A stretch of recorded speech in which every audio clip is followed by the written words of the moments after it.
Yes. All right, we will evacuate the chronic subdural hematoma first, since that's the easier of the two to get at. Now, after the initial incision, I will drill the burr hole immediately over the injury.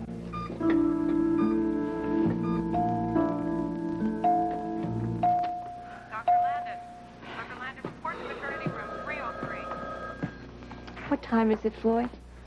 It's 10:15. That means they just started the operation. Well, looks like we're going to have a long wait ahead of us, so might as well try to relax and get comfortable.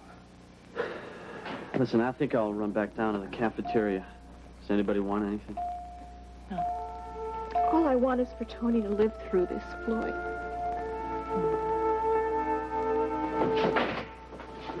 Mr. Raines? Yeah? I'm Norman Fellows, your attorney. Oh. How do you do? Have a seat, please. We've got a great deal of ground to cover. Nice to meet you, too, Mr. Fellows. Let's get one thing straight here, Raines. I didn't take this case because I need a new best friend. I took it because getting characters like you off the hook happens to be my specialty. I'm being paid a great deal of money to get you an acquittal, and that's exactly what I'm going to do, whether you deserve it or not. Understood? Melinda Lewis?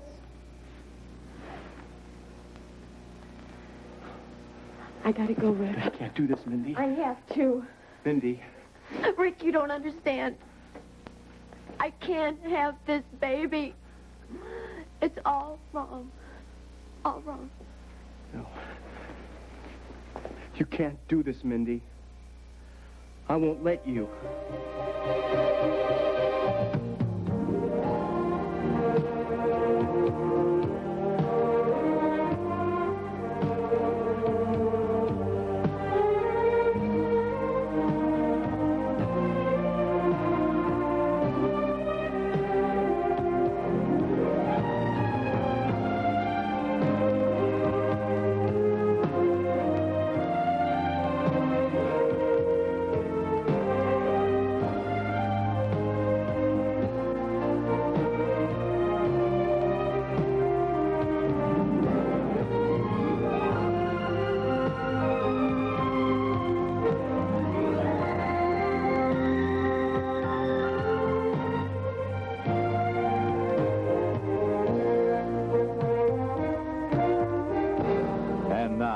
Guiding Light. This portion is presented by new improved Head and Shoulders with a fresh scent and improved dandruff control, and by advanced formula Crest with Floristat. Fighting cavities is the whole idea behind Crest. Let go of me. I'm not going to let you go through with this, Mindy. I'm going through with it whether you like Think it or about not. what you're doing. Think about what you're doing, Mindy, please. That's all I've thought about since Then I found Think out about it some more. Please keep your voices down. You're disturbing the other patients. I want you to leave, Rick. Not till we talk this out, Mindy, right now. Excuse me, Miss Lewis. If you're ready, please follow me. Mindy, you're not going in there until you talk to me.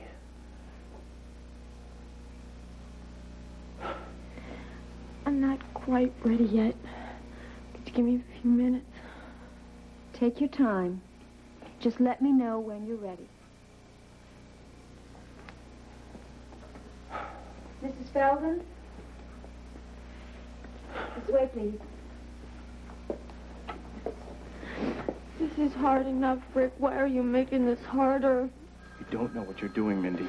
I'm taking care of a mess that Philip got me into. This is no way to deal with it, Mindy. You don't know. You don't know how humiliated, how You angry. shouldn't feel humiliated. You shouldn't. He used me, and all he was thinking about was Beth. Mindy. And then you know what? She comes running back to him, and he tosses me out like some piece of trash.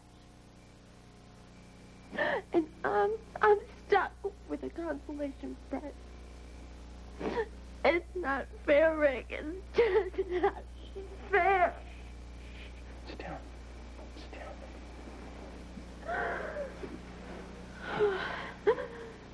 Mindy, you should realize something like this could have happened to you. I don't need a doctor's lecture, Rick. I need somebody to understand. I'm trying. trying to understand. I really am. I took precautions. I guess I just waited too long to take them. It's not all my fault, Rick. I didn't say it was. Philip could have done something, too. Why is it that the men always get off so easy? Mindy, nobody gets off easy with something like this. Why do I feel so alone? You're not alone, Mindy. I'm here. I'll always be here for you. Always. You think I should go ahead and have it, don't you? It's not an it, Mindy. We're talking about a baby. I'm only 18 years old, Rick. I'm too young to have a baby. Mindy, will you listen? You know what? I've got my whole life ahead of me. I don't want to be a mother right now. I can't. I just can't. Mindy, stop. Just stop for 1 minute and think about somebody else. You're talking about what will be a living human being. No. I don't want to think about it. I won't think about it.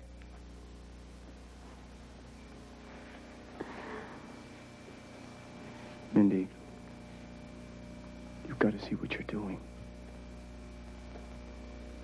All I know is that I'm pregnant, Rick. And I don't want to be. I've got to take care of it. Please, just try to understand. Ellen Spaulding and I had quite a lengthy chat about you, Raines. I take it the high and mighty Mr. Spaulding wasn't exactly bubbling over with compliments. What exactly is your connection with Mr. Spaulding? Well, let's just say we have certain mutual interests. Mr. Spaulding's agreed to absorb all of the legal fees incurred by you, provided, of course, that his name be kept out of the case. You tell Mr. Spaulding he has nothing to worry about. Unless I'm convicted, that is. Oh, you won't. I have a very good method in dealing with familial abuse cases, Mr. Raines. It's extremely effective. It better be. I win 9 out of 10 cases, whether my client is guilty or not. I'm not guilty, fellas, so don't hand me any of that guilty or not guilty crap. I never touched her. I never said you did. Beth made all that stuff up. She's lying. Stuff about the rape and child abuse. It's not true.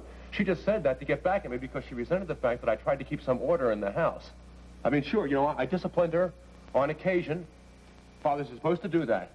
But she deserved it because she didn't respect me, and I won't have that. Not in my house, not when I'm putting food on the table, not when I worked as hard as I did to keep a roof over her head. I'll tell you who's responsible. It's that Philip Spaulding kid. He's the one who put all these ideas into her head. He tried to take her away from me. And she was mine. And he tried to take her away from me. She was my little girl, but she belonged to me. She belonged to me. Are you finished? Sit down.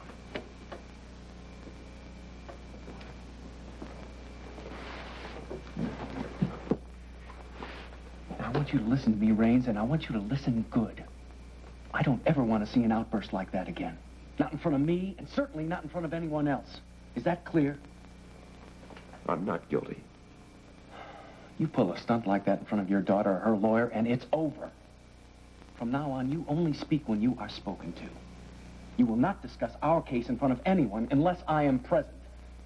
And you will follow my instructions. And you will not question my strategies or my courtroom manner. And finally, when we do go to court, you will not take the stand. You mean you don't want me to testify?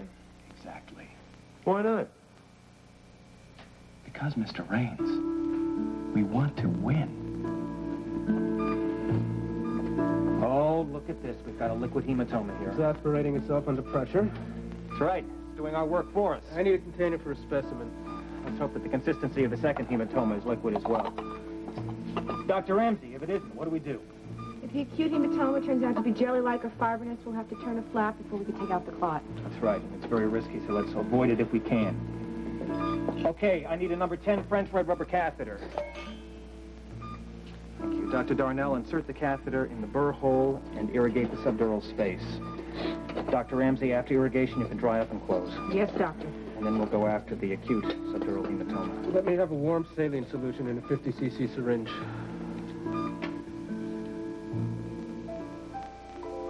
Lord, please watch over my boy. I know he acts tough sometimes, but underneath all that, he's so gentle. He's the most wonderful son a mother could ever want. Please take care of him. Bring him through this safely. I don't know what we'd do without him.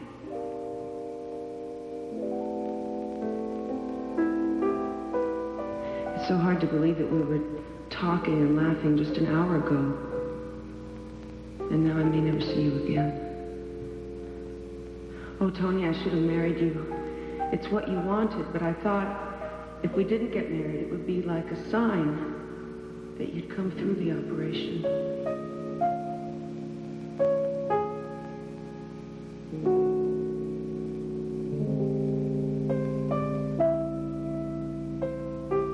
Ed, I wish you could hear me right now.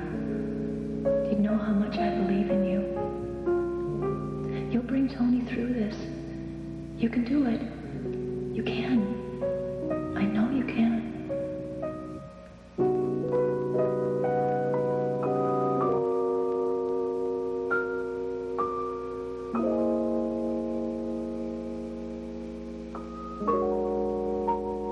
Come on, Tony. We're all out here pulling for you, man. Just hang in there and fight it. You can make it. You can make it. You have to.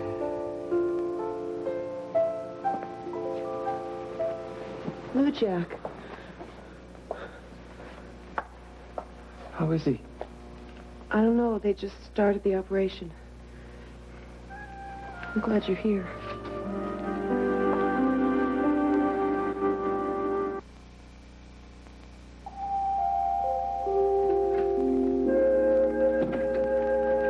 Sweetie, Mike's going to be here any minute because he has to give us some pointers on how to testify. Well, what else do we have to know except to tell the truth? Oh, I wish it was that easy, but it's not. I bought this book yesterday, The Art of Cross-Examination. And it says there's so many more things that you have to do and know. Like what? Listen to this one. When you're on the stand, don't take sides. Just testify to what you know. Don't volunteer any information unless you're asked, and don't let the prosecutor push you to respond before you're ready. And most importantly, stay in control. Don't let your emotions incapacitate you as a witness. Well, that may be hard to do. Oh, I know it's going to be hard to do. But the book says that it's very important to do it. It tells you why.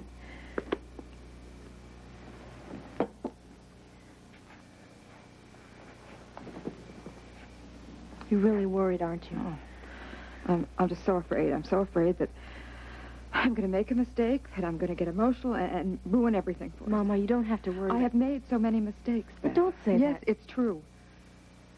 Mama, look at me. Look at me. We're going to do this together. I'll be right with you in that courtroom. And all we have to do is just tell them what happened. We're going to do this together. That must be Mike.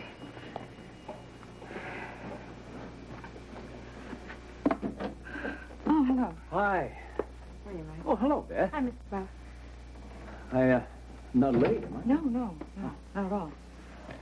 Oh, I've been doing a little reading, I see. Mama was looking at that. May I take your coat?